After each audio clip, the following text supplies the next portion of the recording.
Idol, hinuli po tayo dito ng Barangay Tanod. May authorize po daw sila mo.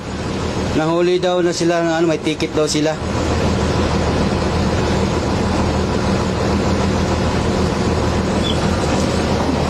Ano sir, at kami pipila, at kami naabala. Pipila na kami. Ay, ba't kukupiskahin mo ba? Hindi na maka-LTO, binibigay ko naman, hindi maka-LTO. Kaya lang, antay natin please para ibang paliwanag nyo. Oo, papaliwanag. Pipila na kami, nakakadisturbo kayo eh. Hello, Sir Rapid Toll po, ito. Hello. Sir Rapid Toll po, ito, Barangay Tanod, nag-huli sa amin. Ayan, ano natin, bawal itong piskin, essential, LTO. LTO ba kayo?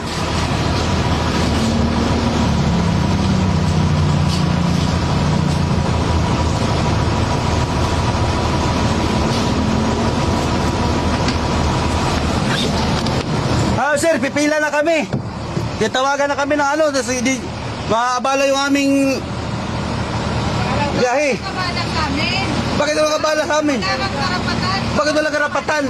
Bakit wala karapatan, ma'am? Binibigay ko lisensya ko, ba't di nyo kinukuha? Binibigay ko lisensya ko, ba't di nyo kinuha? Oh. Binibigay ko lisensya ko, ba't di nyo kinukuha? Oh. Hindi pwede kasi ebidensya na namin eh. Di man kayo LTO eh. Mangumpis ka kayo lisensya, di man kayo LTO. Oh. Oh. LTO ba kayo? Ay ito sir, ma'am, tinitikitan po ako dito ma'am sa mga Barangay Tanod ma'am. Kinukumpis ka po lisensya ko at wala po silang karapatan mangumpis ka ng lisensya, di man sila LTO. At abala po kaming biyahe dito ma'am. Dito po kami sa Iwahig po. At hindi naman kami nakabala dito. Andito po. Pakita mo yung no parking.